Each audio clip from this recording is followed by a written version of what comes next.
Chief, it's Matt DeFranks. Can you just take us through how you got to Mike Weber and the process involved there? Yeah, I mean, you speak to a number of different coaches out there that have, whether they worked in the NHL, or American Hockey League, college, just different guys that have, either reached out or I reached out to them and talked to them about the situation and looking for a D coach. And Mike Weber was somebody that I knew of through some different people that I've talked to. He's been working in the Buffalo organization for quite some time down in Rochester, and really done a great job of developing some players, for the Buffalo Sabres. And so he was a person that, we had some real interest in, and I talked to him a bunch of times and did some meetings with him, and really liked what I heard, and what he stands for and how he's going to handle things with our D Corps. Right, Luke Horek. Last time we talked to Doug, you had addressed with him, whether you would be looking for some veteran guys that have been there again, or if you were looking maybe for some younger, fresher faces. Were you open-minded to it, or were you looking to maybe get some younger guys in here?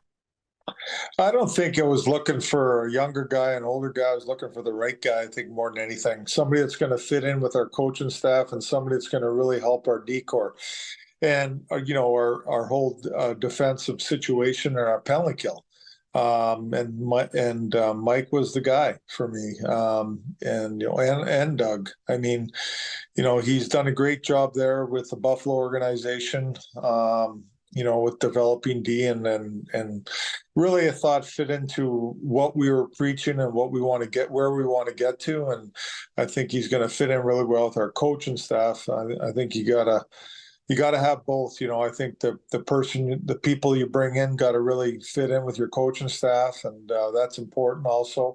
But it's also important for a guy that's going to really, work with our defense and bring him along. This is a veteran D Corps we have, and Mike's a former player, so-called newer coach, I guess you'd call him, but he brings strong conviction. He's going to really be a detailed guy that's going to really work with our D well. Hey, Craig, Jeremy, at the end of the season, you were saying, when asked about improving the defense, it's not system. We got a good system that we like. It's execution. In talking with Coach Weber, what did you guys talk about in terms of the system? Do you plan to come back fairly similar or the exact same and just hope that the execution's better, or do you plan to change anything? Well, there's going to be some changes, I believe. We're going to be getting together here at the end of the month, meetings and things like that, and sorting those things out. But there's going to be some changes. But in the end, it's going to be, it's about execution, holding guys more accountable to certain little things that need to be done so we do play better defense. And like I said before, that's not only the D, that's the forwards too.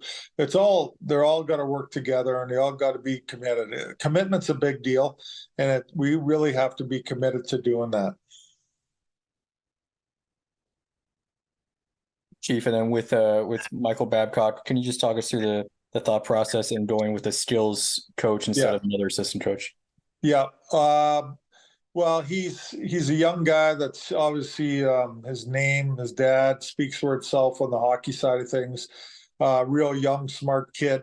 Not a kid, but, young and smart. I know he hasn't had a ton of experience, but, talking to him and other people, get a lot of good, recommendations from people about him. And he's going to bring in some real good skill work for our forward. We got a lot of good young players coming, and we're going to need somebody to work with these guys on a daily basis, whether it's video, off the ice stuff, or on the ice, doing skill work and developing and getting them better and working with these guys. And I love the age, I love the age where he's at to work with these players. Hey, Craig, going back to, you said it was a good fit for the coaching staff. Correct me if I'm wrong, but I think Coach Weber's got a connection with Steve Ott. What's that connection, and what did Steve Ott have to say about him? Yeah, I know that goes back quite a ways, I think, when they're a lot younger. They became real good friends, and I don't know the whole situation there, but they're tight. They're good buddies. Otter had a lot of great things to say about him. And so it was good. I think that's a good fit.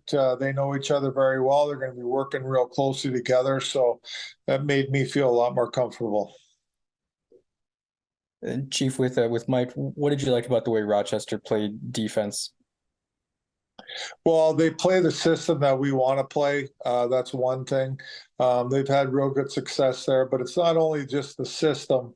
He's developed some D there that have gone up to the NHL and done a good job there, and they're playing well up there. So that's important too. So we got some young D coming too. So it was just more, his conviction and what he thinks and preaches on a daily basis.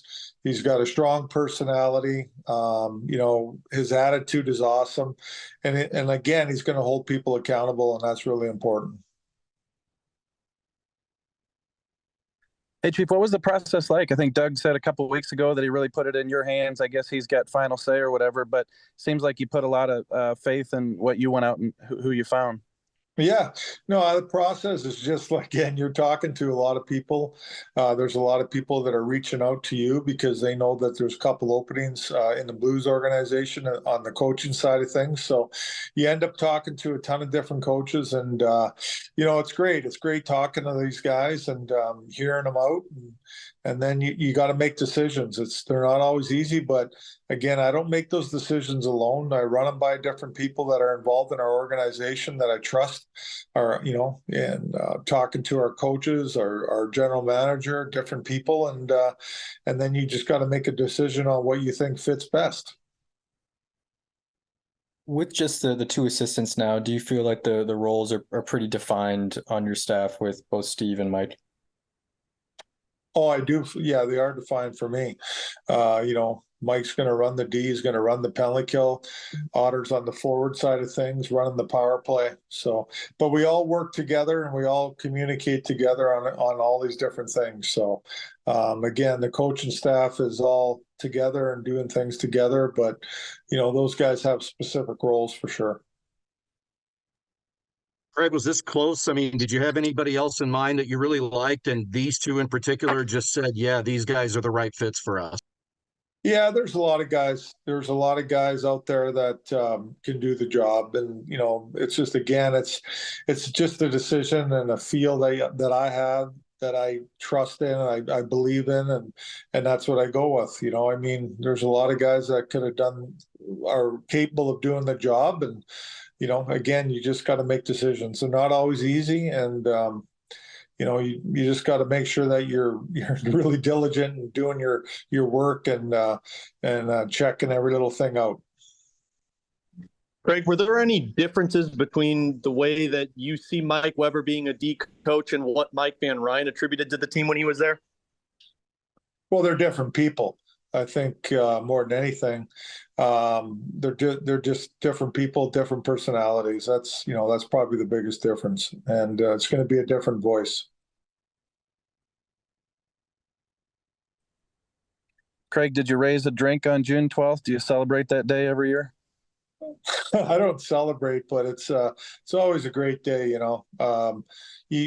don't forget about those days because that's a special day. Obviously, it's a tough thing to do. It's a tough thing to win, and that's what we want. In the end, we want to win, and we want to win another one here in St. Louis. So it's Vegas raising that cup last night. It just makes me hungry and ready to go. Did you have any main takeaways from the postseason by watching, other teams, other games, things you can take from them to take into your season next year? Well, you got to be really committed to doing things the right way and doing things hard. Like coming down to blocking shots and playing good defense and not taking penalties and your line changes, all those little things. If you look at Vegas, just take the finals. They had 20-some block shots a game. That ends up being the difference in a lot of ways. I mean, they just did things right. They did all the hard things that are needed.